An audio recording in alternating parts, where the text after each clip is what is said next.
सदा क्षेत्र को हरित रखेगा और यहाँ सदा समृद्धि का विस्तार करेगा।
गणेश जी, ये किसी बड़े महासंकट की पूर्व सूचना है।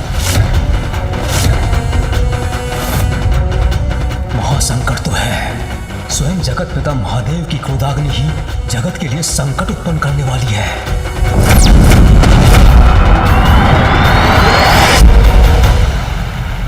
संसार अवश्य किसी भयंकर महासंकट का सामना करने वाला है गणेश जी।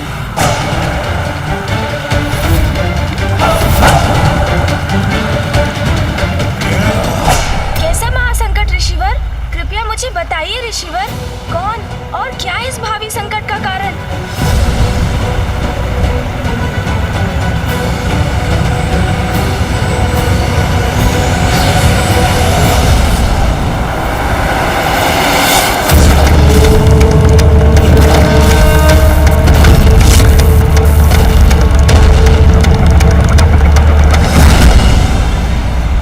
महादेव की क्रोधाग्नि, महादेव की क्रोधाग्नि, महादेव की क्रोधाग्नि, महादेव की क्रोधाग्नि।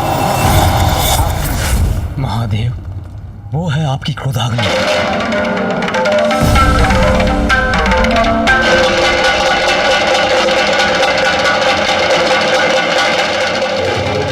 मेरी क्रोधाग्नि? क्या उसका कोई दुष्परिणाम होने वाला है? ब्रह्मदेव, महादेव की क्रोधाग्नि तो दुष्टों का संहार करती, तो उससे इतने चिंतित क्यों हैं आप? पिताजी की क्रोधाग्नि भला संसार का अहित कैसे कर सकती है? प्रत्येक क्रिया की कोई प्रतिक्रिया अवश्य होती है। महादेव की क्रोधाग्नि उत्पन्न हुई है तो उसका कोई ना कोई परिणाम तो अवश्य होगा। महादेव का क्रोध तो मेरी श्रेष्ठता के अहंकार के कारण हुआ था। एक अघोरी के लिए देवराज अपना मार्ग परिवर्तन कर ले, ये उचित नहीं है। देवराज जब अपने मार्ग पर अग्रसर होता है तो अन्य को अपने मार्ग से हटना पड़ता है। देवराज इंद्र को नहीं। कहीं इस महासंकट का संबंध उस घटना से तो नहीं? महादेव को मैं अपनी चिंता से अवगत कराने का प्रयास कब से कर रहा हूं, किंतु ऋषि अगस्त्य के प्रसंग के कारण मुझे इसका अवसर ही प्राप्त नहीं हुआ। किंतु महादेव, मेरी आशंका यदि सत्य हुई तो उसके गंभीर परिणाम होंगे। विनाश, हाँ, मात्र विनाश ही होगा।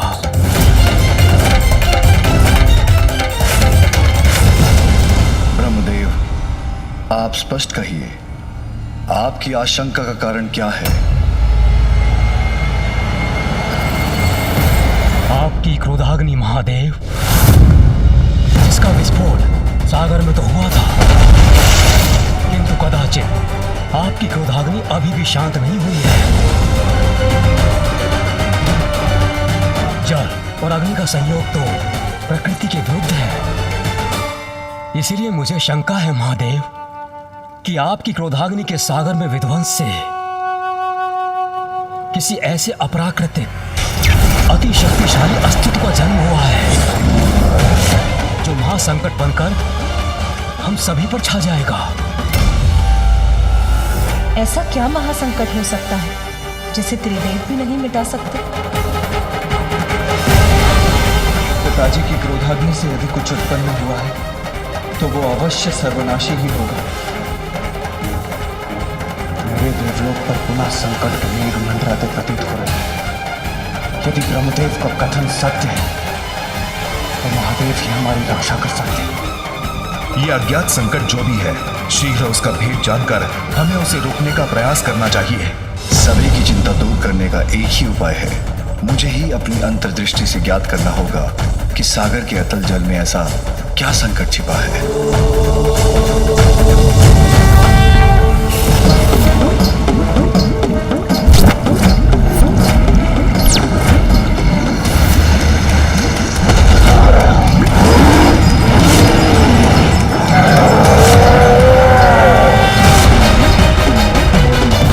महासंकट तो अवश्य उत्पन्न हो गया है। ब्रह्मदेव का चिंतित होना उचित है।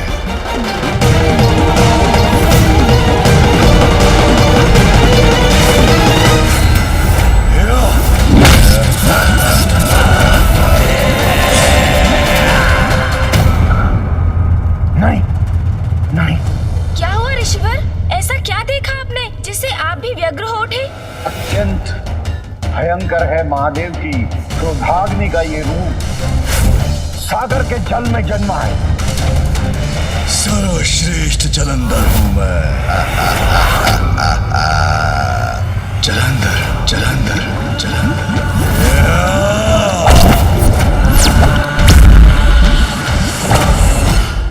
जलंधर, मेरी शंका सत्य थी महादेव। किसे ज्ञात है आपकी क्रोधाग्नि का ये भीषण परिणाम सागर में उत्पन्न होकर वहां कैसा आतंक फैला रहा होगा।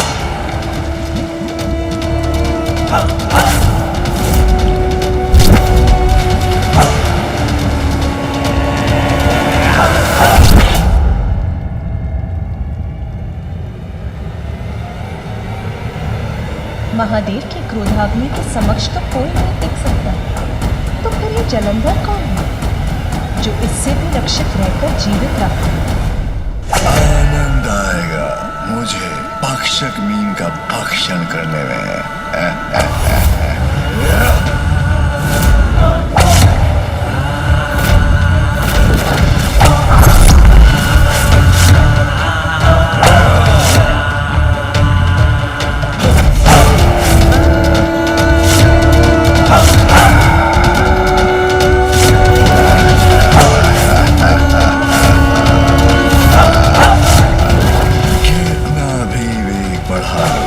सुरक्षित नहीं हो तुम।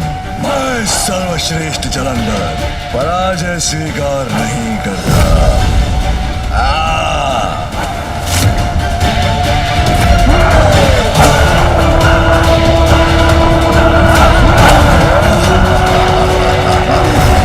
देखा, पकड़ लिया ना तुम्हें।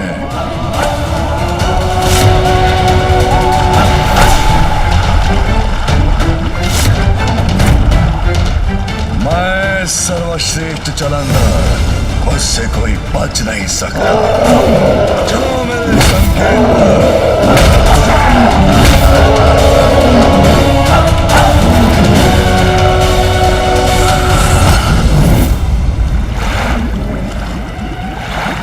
व्यर्थ है तुम्हारा ये प्रयास भी। सर्वश्रेष्ठ जलंधर से बचकर कोई नहीं भाग सकता।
मनोहर है ये दृश्य, कितने बलिष्ठ, कितने आकर्षक हैं ये।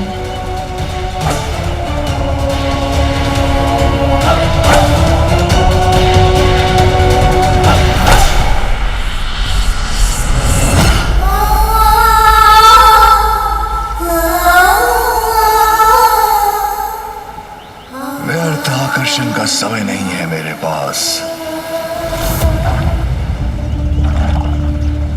उन्होंने मुझे उचित प्रकार से देखा तक नहीं।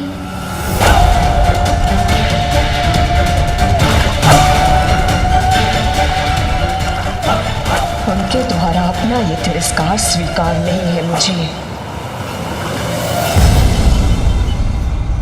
ओम श्री विष्णुवे नमः। ओम श्री विष्णुवे नमः।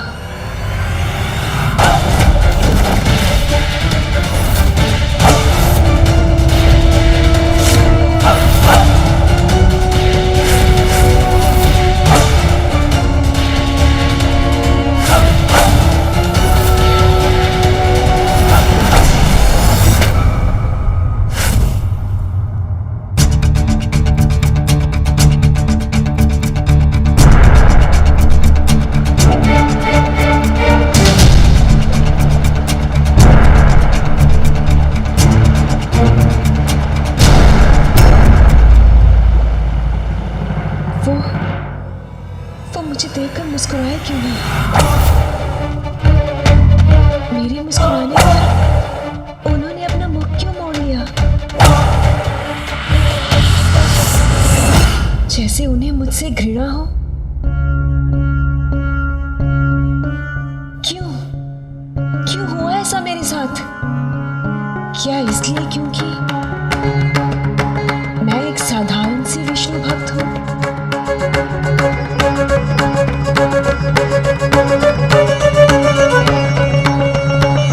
ओम श्री विष्णुवे नमः। ओम श्री ओम श्री ओम श्री विष्णु। अब इस जाप में मेरा मन ही नहीं लग रहा।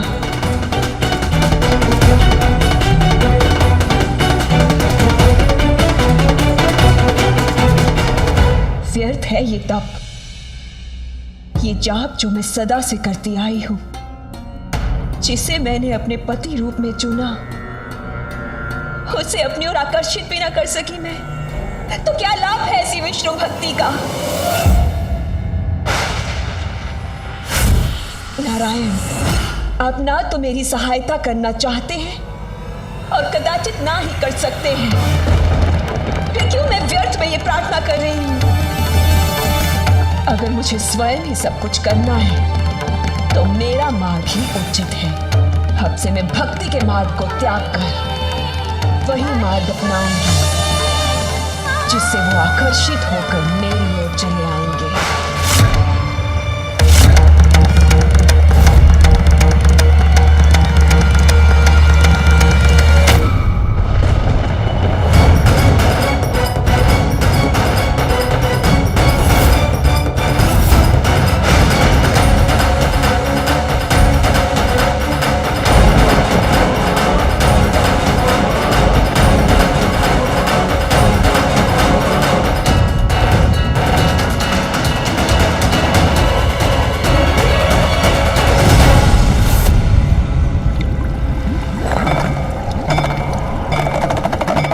स्वादिष्ट भोजन के बाद अब इसे अपना अस्त्र भी बनाऊंगा मैं।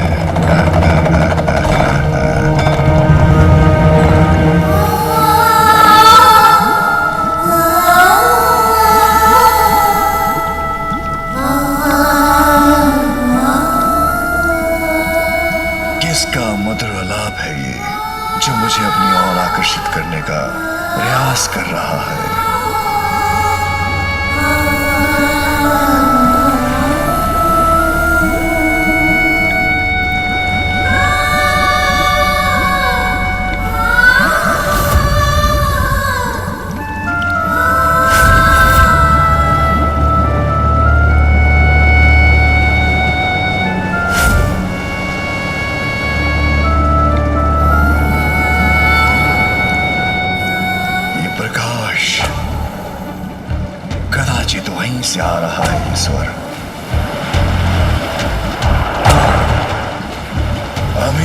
जाकर देखता हूँ।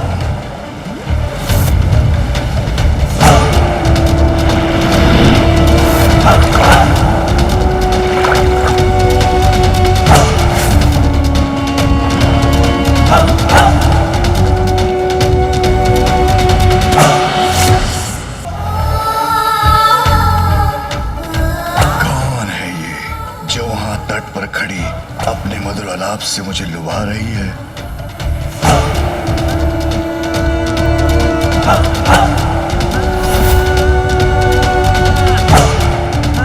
कदाचित सर्वश्रेष्ठ जलंधर का इससे भी भेंट करने का समय आ गया है।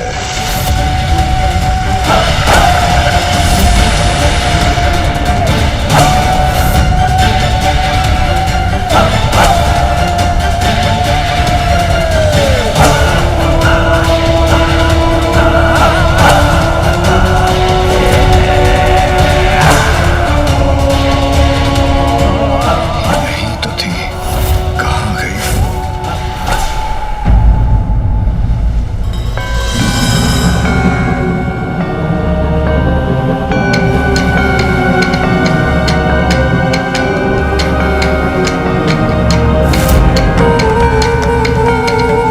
ये पाँव के चिन्ह तो उसी के हैं, तो यही होगी। क्रीड़ा कर रही है मेरे साथ।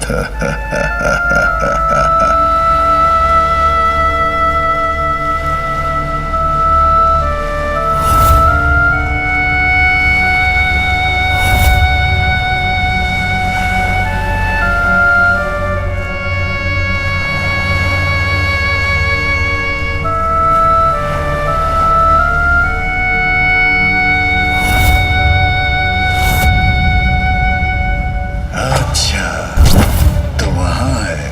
कदाचित उसे ज्ञात नहीं, सर्वश्रेष्ठ जलंधर के साथ क्रीड़ा का तो एक ही परिणाम होता है।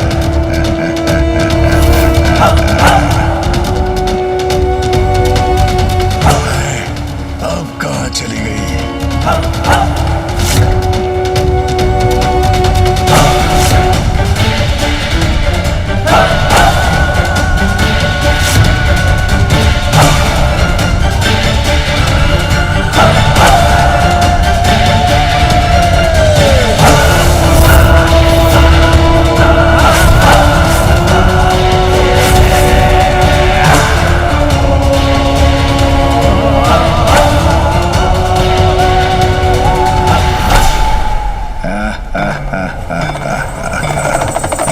सर्वश्रेष्ठ जलंधर से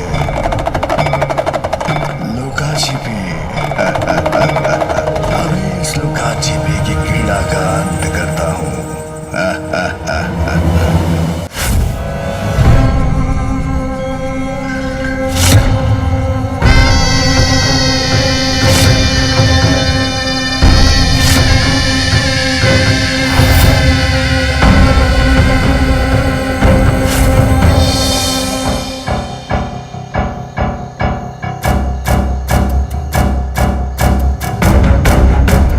बड़ी विचित्र बात है, स्वर मुझे सुनाई दे रहा है, किंतु मेरी दृष्टि से अदृश्य हो रही है स्वर की स्वामिनी।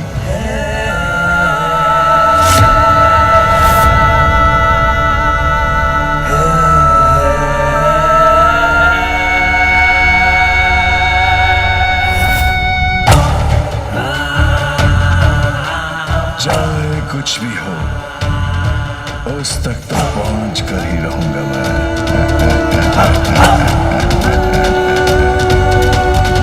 मैं सर्वश्रेष्ठ जलंधर तुम्हारे निकट आना चाहता हूं। रुक जाओ, समीप आने दो मुझे।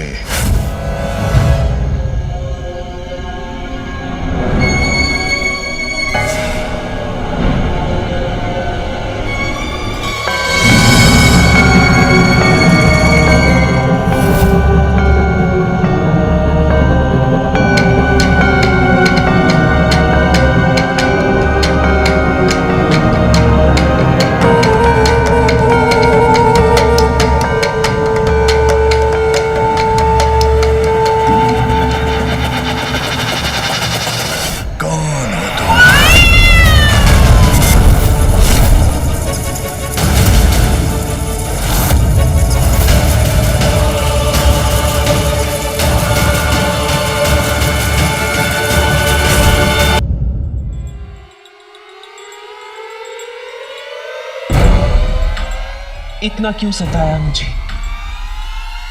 कब से तुम्हारी प्रतीक्षा कर रही हूं मैं। कौन है ये मायाविनी? मेरी प्रतीक्षा क्यों कर रही थी ये?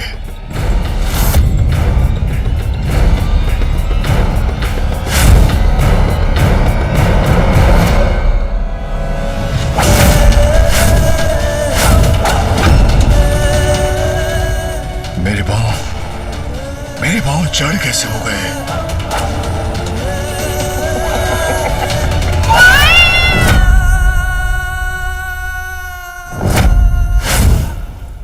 ये कैसा मकड़ जाल है? कौन है ये मायाविनी? देखा, तुम्हें अपने जाल में फंसा लिया ना मैंने।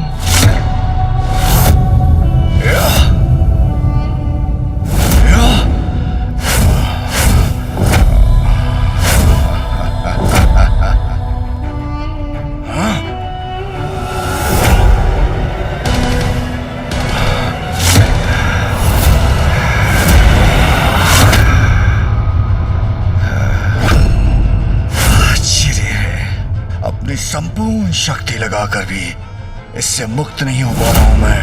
कौन हो तुम? क्या चाहती हो मुझसे? इस प्रश्न का विचार तो तुम्हें मेरा पीछा करने से पूर्व करना चाहिए।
लक्षण है ये, कोई नहीं रोक सकता, कोई नहीं बांध सकता इन्हें।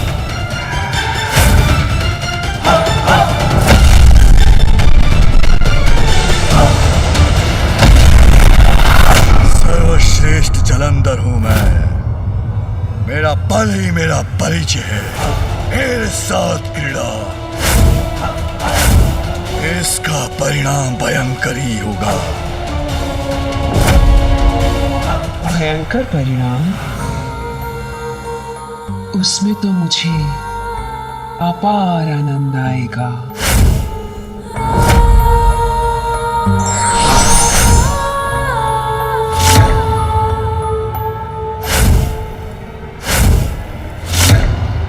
मैं ही करती हूं इस क्रीड़ा का आरंभ।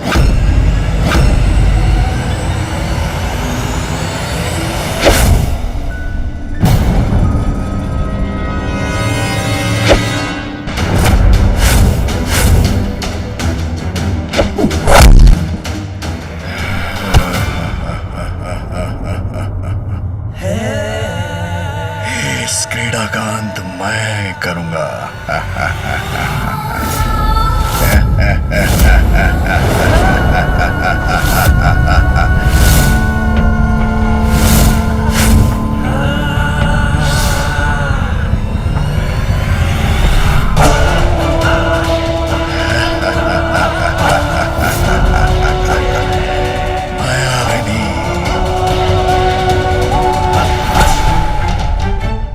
स्पर्श भी नहीं कर पाओगी। सर्वश्रेष्ठ जलंधर हूं मैं।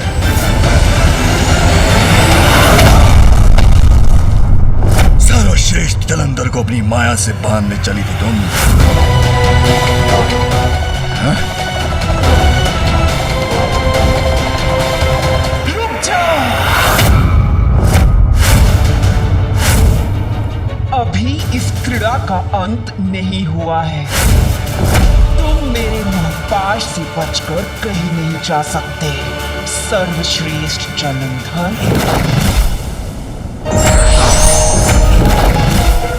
रुक जाओ जलंधर, मैं तुम्हें जाने नहीं दूंगी।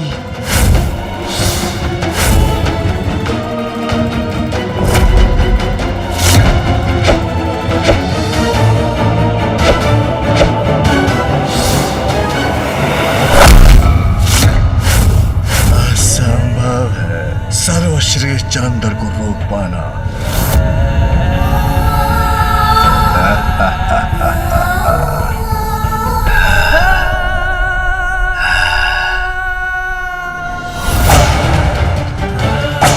ऐसा क्यों प्रतीत हो रहा है मुझे, जैसे मैं इस राक्षसी से परिचित हूं।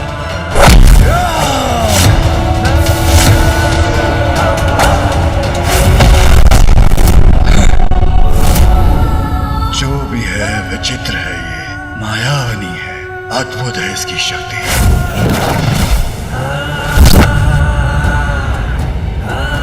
मुझे वश में करना चाहती हो ना तुम, तो आओ प्रयत्न करके देख लो।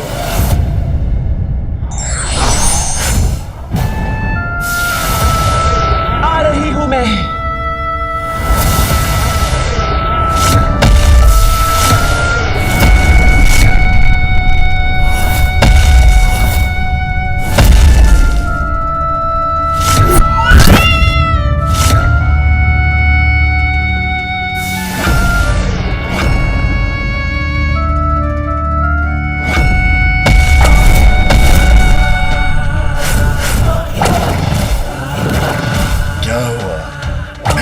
पकड़ पा रही हो ना मुझे?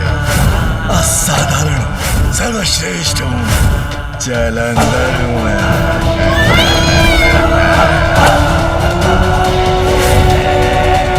इसकी कलाई की कंगन की चमक मुझे कुछ स्मरण करा रही है।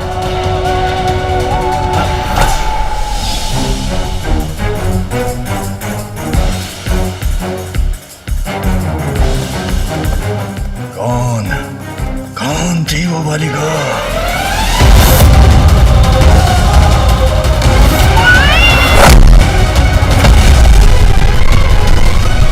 क्या हुआ? मुझसे अपनी रक्षा नहीं कर सके ना तुम? लो, कर लिया मैंने तुम्हें अपने वश में। अब हुआ हमारी इस क्रीड़ा का अंत।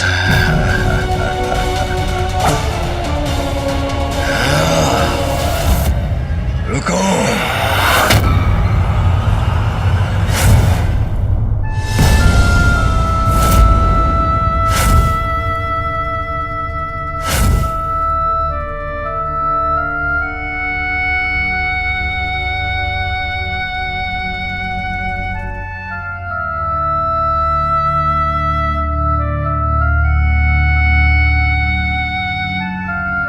ये कंगन तो मैंने पूर्व में भी कहीं देखा है।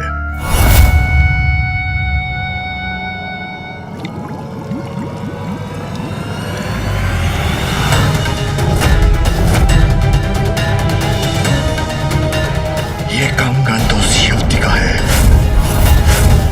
जिसने मेरी रक्षा की थी।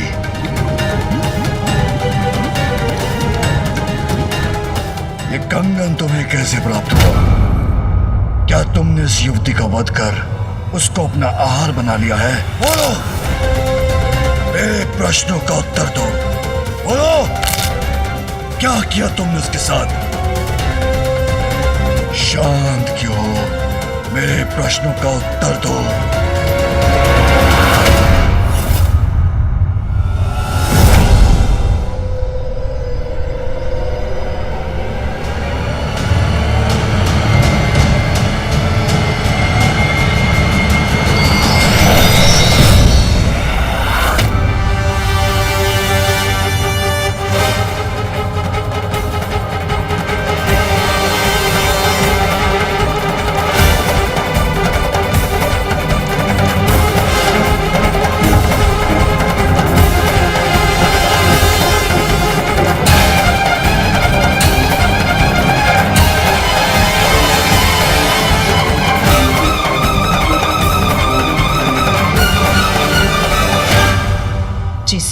को लेकर तुम इतने प्रश्न कर रहे हो, वो युवती मैं ही हूँ। आश्चर्य, यही है वो युवती। अद्भुत है इसका सौंदर्य।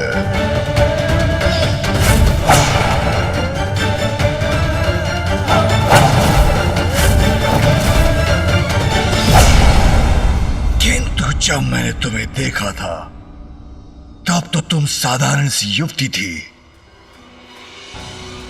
तो अब तुमने ये रूप कैसे धारण किया? इतना परिवर्तन क्यों और कैसे? तुम्हारे लिए।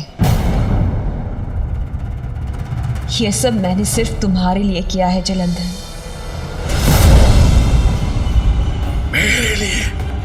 अर्थात? अपनी बाल्यावस्था से ही मैं सदा विष्णुदेव की भक्ति में लीन रहती थी। फिर एक दिवस मेरी दृष्टि तुम पर पड़ी और उस दिवस से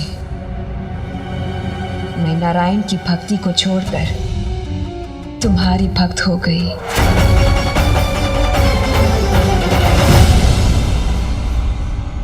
उचित है, करनी भी चाहिए तुम्हें मेरी भक्ति। सर्वश्रेष्ठ जो हूं मैं, जलंधर सर्वश्रेष्ठ।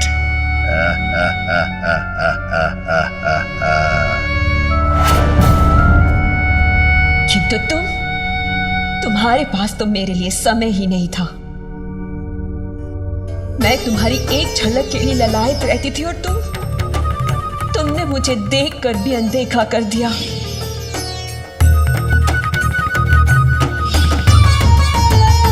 कदाचित उस रूप में मैं तुम्हारे योग्य ना थी, इसीलिए उस दिवस मैंने निर्णय लिया कि यदि तुम्हें पाना मेरे जीवन का ध्येय है तो मुझे तुम्हारे योग्य, तुम्हारे जैसा बनना होगा। इसीलिए मैंने नारायण की भक्ति का त्याग किया और ये रूप धारण किया।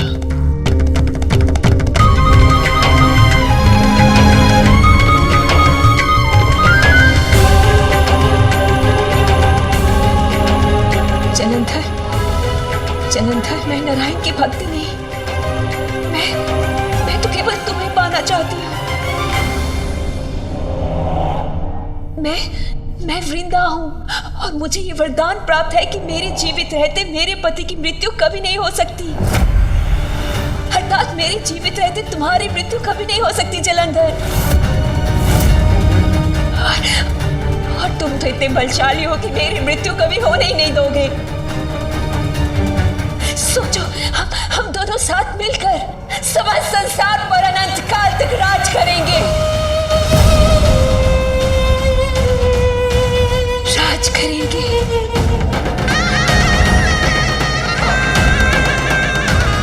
उचित है।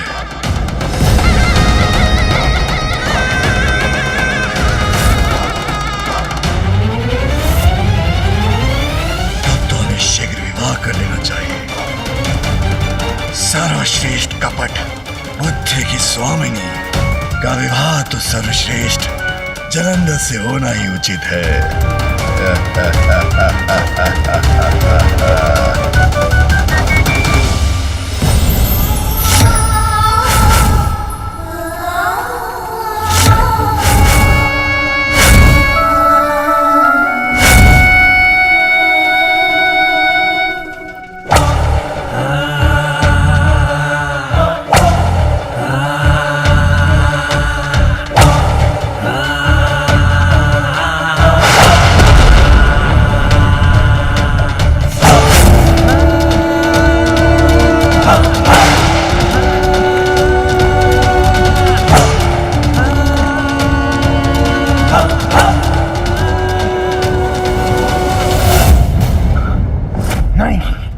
नहीं। क्या हुआ ऋषिवर?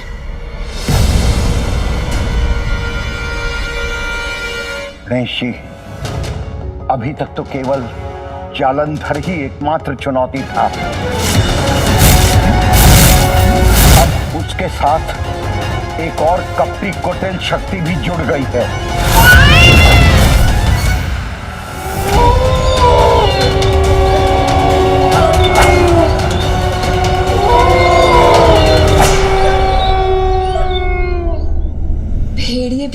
विवाह से आनंदित हैं, उसका उत्सव मना रहे हैं।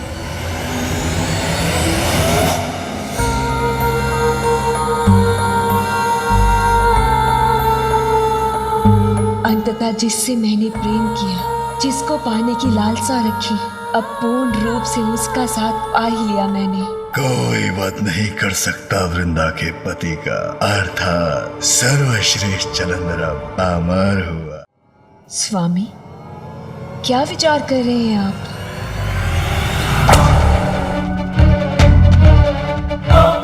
जब मैं सागर के भीतर था, तभी मुझे आभास हो गया था कि महानता की चरम शिखर पे पहुंचना मेरी नियति है। किंतु इसके लिए मुझे क्या करना है, ये मुझे ज्ञात नहीं। स्वामी, मुझे भी इस बात का आभास हुआ था कि आप ही इस संसार के अधिपति बनने के योग्य हैं। पाताल लोक, देवलोक, सब पर आपका अधिकार ही आपकी नियति है।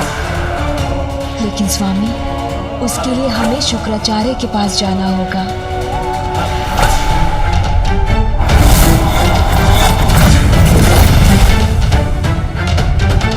शुक्राचार्य?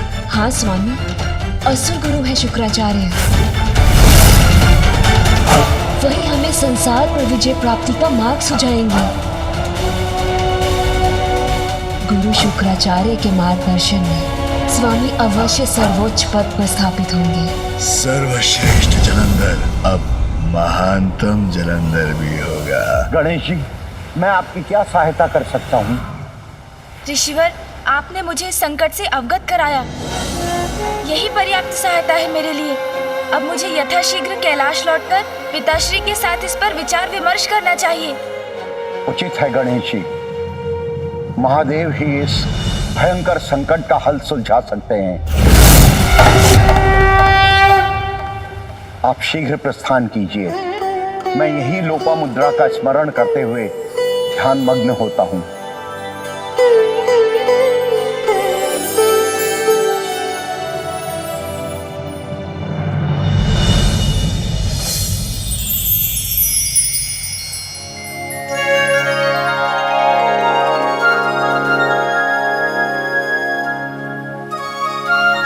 देखिए ऋषिवर, माँ लोपामुद्रा नदी रूप में भी पुष्पों से आपका अभिवादन कर रही है।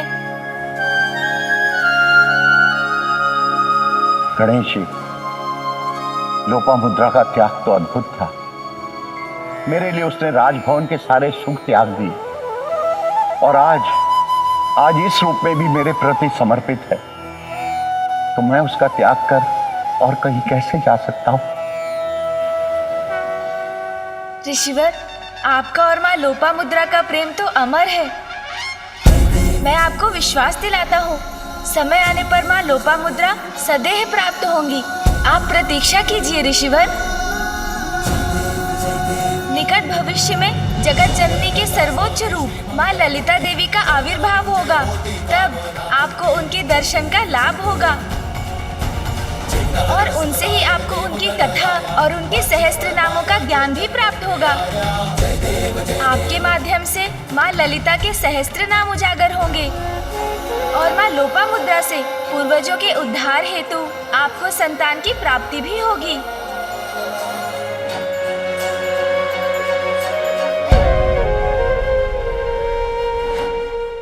धन्यवाद गणेश जी, आपके आशीर्वाद से मैं कृतार्थ हो गया।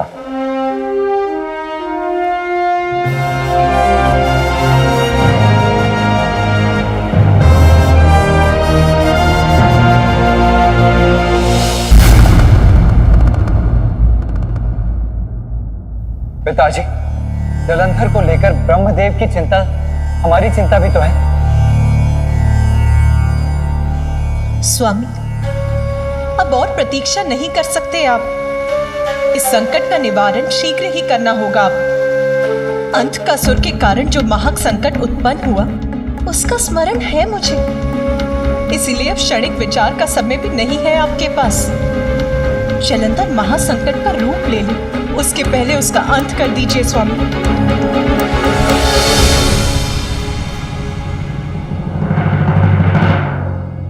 मेरी क्रोधाग्नि से अवश्य उत्पन्न हुआ है जलंधर।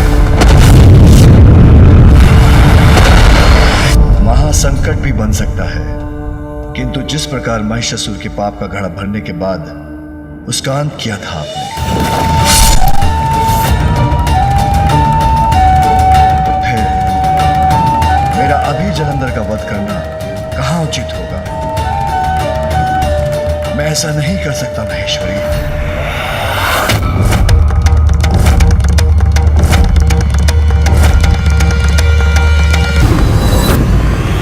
मेरा जलंधर का वध करना कहां उचित होगा? मैं ऐसा नहीं कर सकता महेश्वरी। नहीं पिताश्री,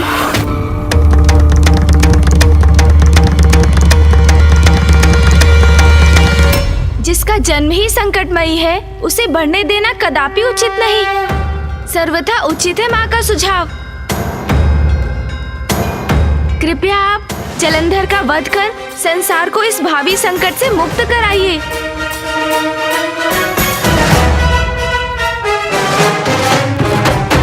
आप सभी को मेरा प्रणाम।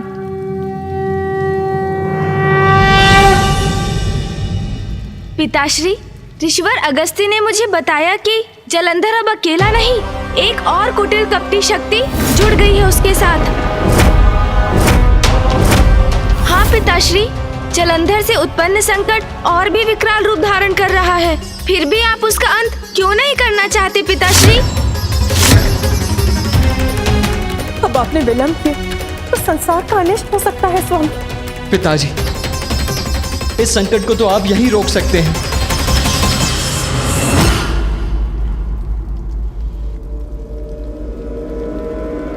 यह अन्याय होगा। जब तक जलंधर सृष्टि के प्रति कोई बड़ा अपराध नहीं करता, मैं उसे कैसे दंडित कर सकता हूं?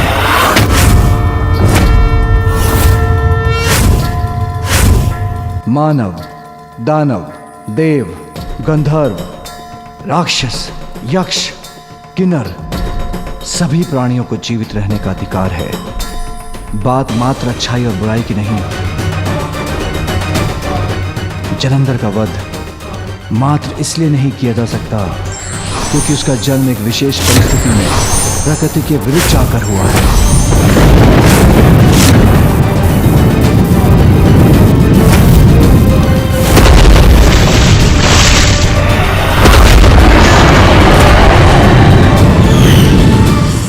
मैं सबको पर्याप्त अवसर देता हूं कि वो सत्य के मार्ग पर चले,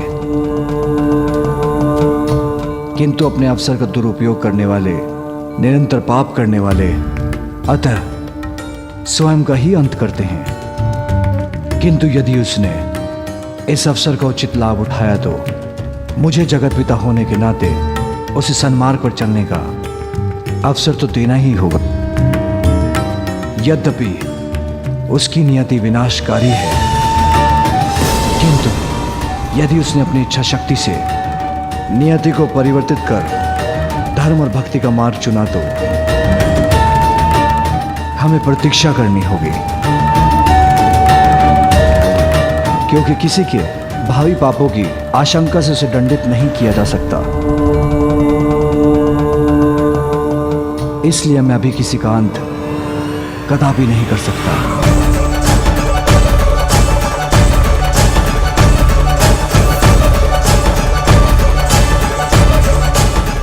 किसी के साथ अन्याय कदापि नहीं करूंगा, चाहे वो जलंधर ही क्यों ना हो।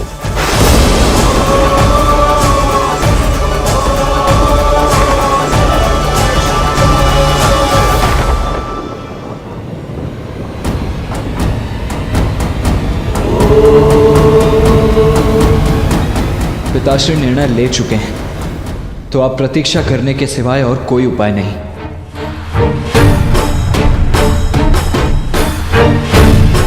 कहीं महादेव के इस धर्मोचित व्यवहार के कारण कोई बड़ा संकट न उत्पन्न हो जाए।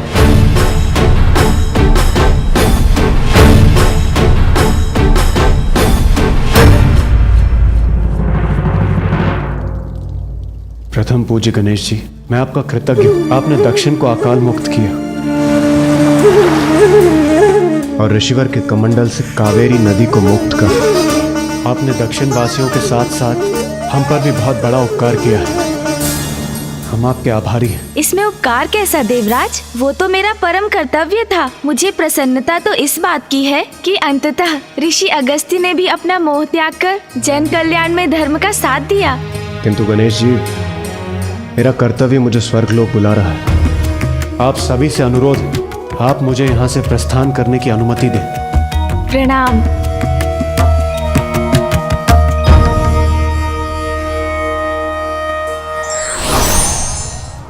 देवी पार्वती, अब हमें भी आज्ञा दें। पुत्र गणेश, आने वाले संकट के प्रति जागरूक रहकर उसके प्रति सभी को सावधान करना हमारा कर्तव्य था, जिसका निर्वाह हम कर चुके हैं। किंतु महादेव ने कहा है हमारा प्रतीक्षा करना ही उचित होगा, वही हमें करना है। कदाचित जलंधर कुमार्ग छोड़कर सन्मार्ग का ही चुनाव करें। उचित है फूफा जी, चाहता तो मैं भी हूँ कि ऐसा ही हो, किंतु यदि ऐसा नहीं हुआ तो मुझे एक बार पुनः पिताश्री से बात करनी चाहिए। प्रणाम फूफा जी। प्रणाम मामा जी। उचित कहते हैं पिताश्री, भविष्य में कौन कैसा व्यवहार करेगा कौन जानता है, किंतु दुष्ट की दुष्टता के प्रति सचेत रहना भी तो हमारा कर्तव्य है। उसमें असावधानी हमारे लिए हानिकारक हो सकती है।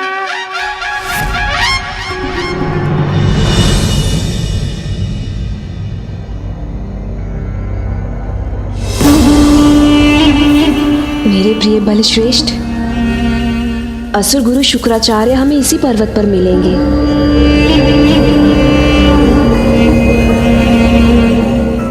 किंतु ये कठिन चढ़ाई पार कर हम उस शिखर तक पहुंचेंगे कैसे?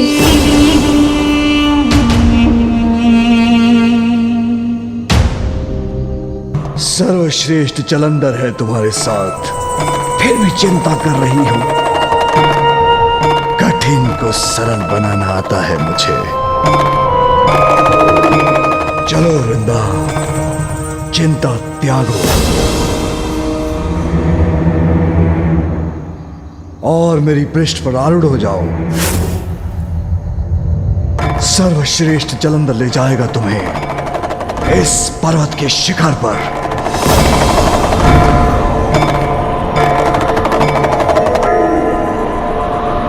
उचित है मेरे प्रिय बलश्रेष्ठ।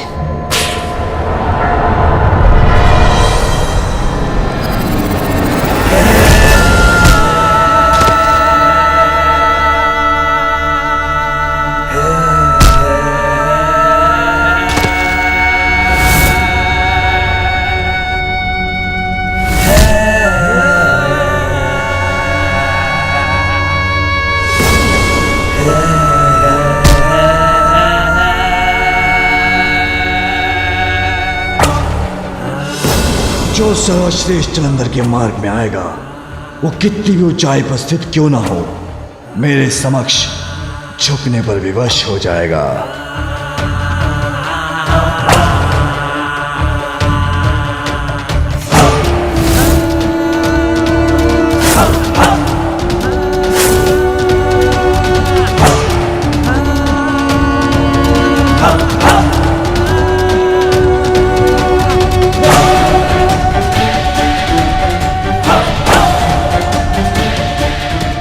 सागर की अतल गहराई को नाप चुका हूं मैं। अब इस पर्वत की गगनचुंबी ऊंचाई की बारी है।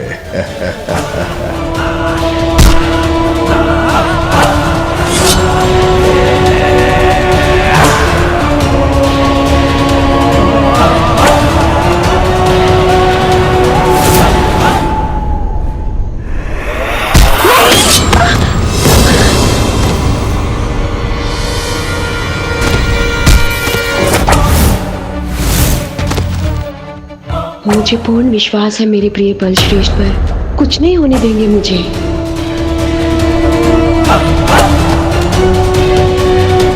तुझ पर्वत कोई नहीं गिरा सकता सर्वश्रेष्ठ जलंधर को।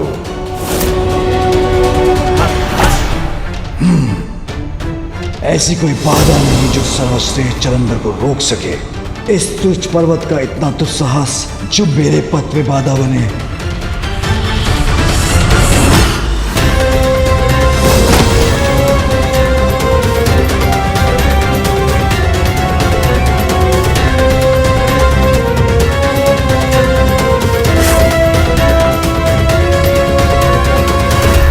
मुझे चकड़े रहना वृंदा। अवश्य मेरे बलश्रेष्ठ।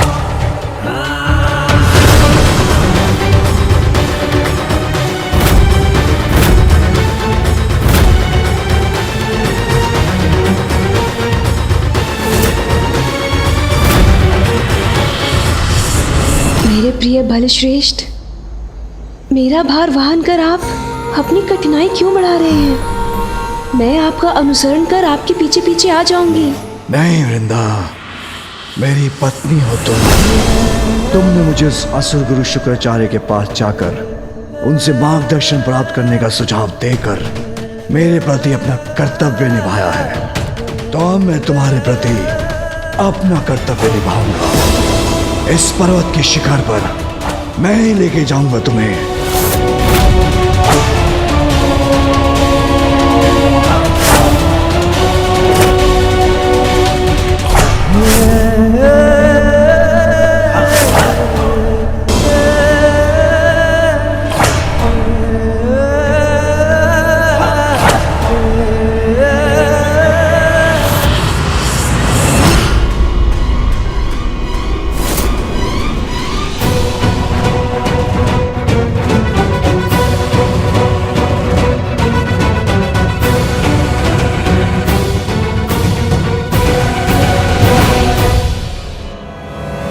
नहीं नहीं, कुछ नहीं हो सकता। मुझे विश्वास है अपने बलश्रेष्ठ पर। वो हमें गिरने नहीं देंगे।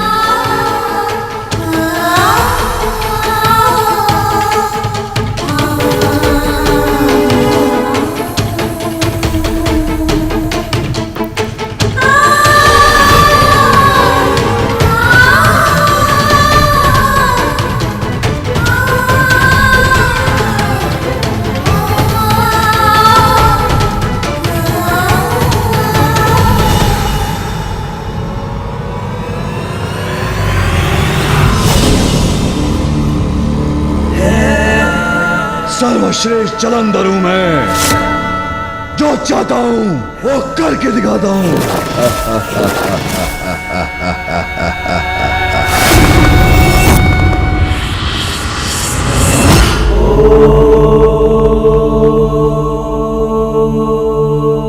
प्रणाम पिताश्री। मुझे क्षमा करें पिताश्री, मैं आपसे वाद विवाद करने की धृष्टता कदापि नहीं कर सकता। आपकी मान्यता है कि अवसर तो सबको प्राप्त होना चाहिए, वो तो ज्ञात है मुझे पिताश्री। और ये भी ज्ञात है कि अभी तक जलंधर ने किसी को हानि भी नहीं पहुंचाई है। किंतु जब से आपकी क्रोधाग्नि सागर में गिरी है, तभी से कृपाजी ब्रह्मदेव को संकट का पूर्वाभास हो रहा है। ऋषिवर अगस्त्य को भी भावी अनिष्ट का भान हुआ है पिताश्री। तो क्या इसके पश्चात भी हमें सावधान नहीं रहना चाहिए? सावधान रहना उचित होगा गणेश, किंतु पूर्वाभास के आधार पर किसी को दंडित करना ये उचित नहीं। पिताश्री, मैं आपसे पूर्ण रूप से सहमत हूँ कि दंड का अधिकारी तो अपराधी ही होता है, किंतु जलंधर की आसुरी प्रवृत्ति भी हमसे छिपी नहीं, जिसका अर्थ है उसका झुकाव अवश्य अधर्म की ओर ही होगा।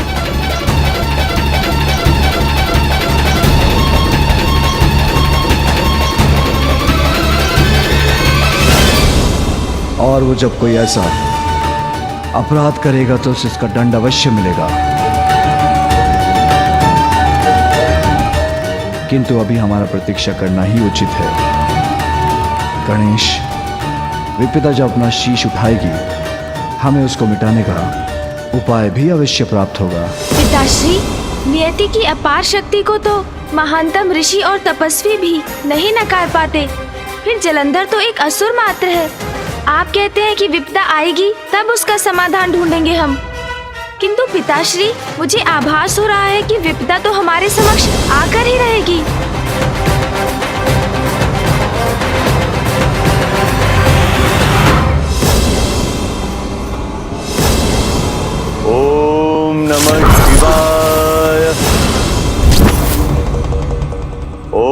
नमः शिवाय। ओम नमः शिवाय। ओम नमः शिवाय। ओम नमः शिवाय। वृंदा, कहाँ है तुम्हारे असुर गुरु शुक्राचार्य? ओम नमः शिवाय। बलश्रेष्ठ, असुर गुरु शुक्राचार्य। ओम नमः शिवाय। असुर गुरु वहां ध्यान मग्न है। ओम नमः शिवाय। ये व्यर्थ के ध्यान में अपना समय गंवा रहे हैं।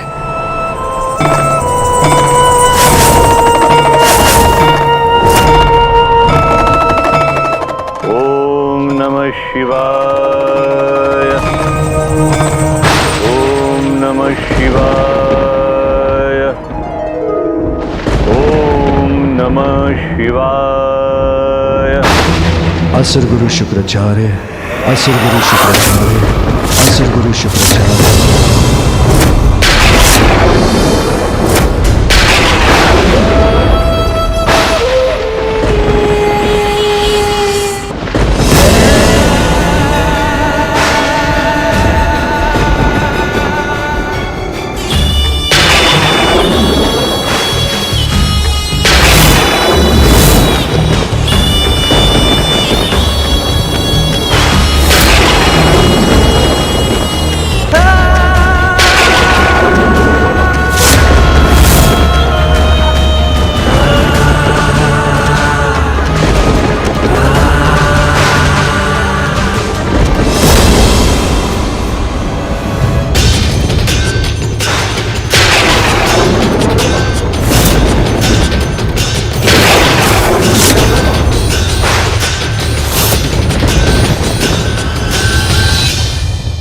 महादेव, प्रभु, आप यहाँ?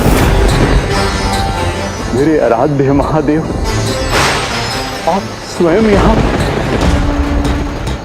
मैं धन्य हो गया प्रभु, धन्य हो गया।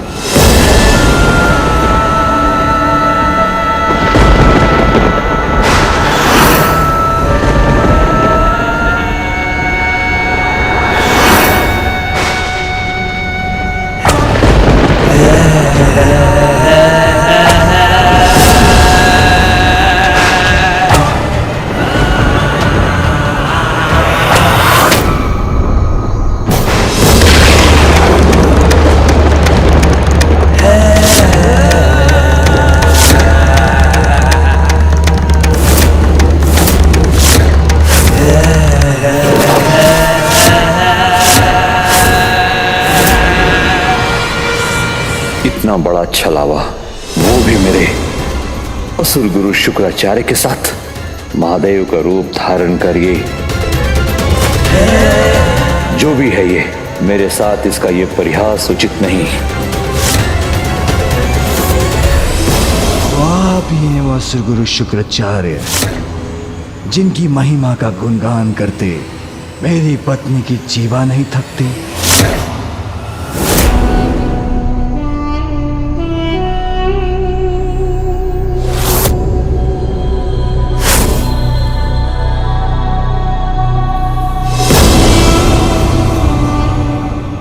असुर गुरु, मैं वृंदा हूं और ये मेरे प्रिय बलश्रेष्ठ, सर्वश्रेष्ठ जलंधर।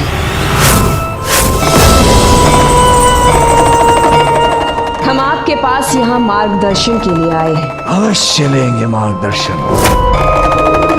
किंतु सर्वप्रथम मुझे ये बताइए कि असुर गुरु आपने मुझे महादेव कह के संबोधित क्यों किया? कहिए, क्या मैं महादेव के समान दिखाई देता हूँ? यदि इसके मुख पर इन चिन्हों का विकार न होता तो कोई इसमें और महादेव में भेद ही नहीं कर पाता। कदाचित मैं भी नहीं। कौन है ये पाखंडी?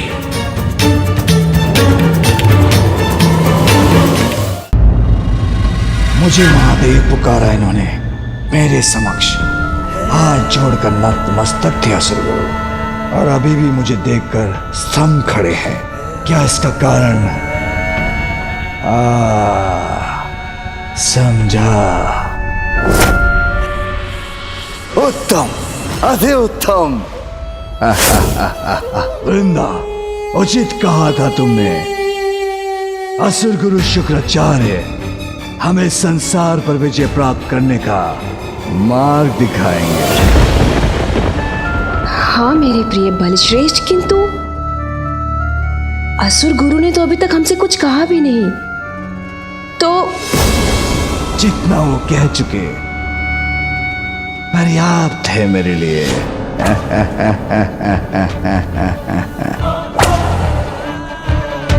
समस्त संसार पर विजय प्राप्त करने का मार्ग ज्ञात करने आया था आपके पास, सर्वश्रेष्ठ जलंधर, किंतु वो तो मुझे स्वयं ही सूझ गया।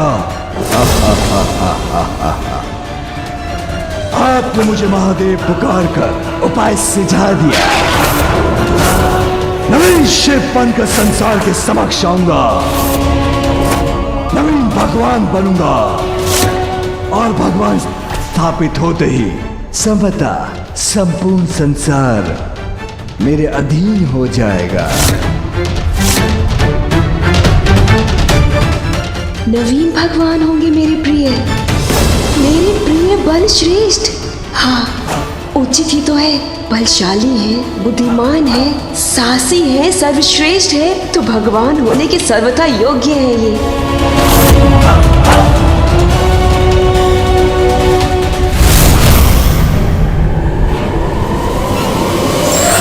विनाशकाली विपरीत बुद्धि बल के अहंकार में आकर स्वयं को भगवान तुल्य समझने वाला गर्त की ओर जाता है।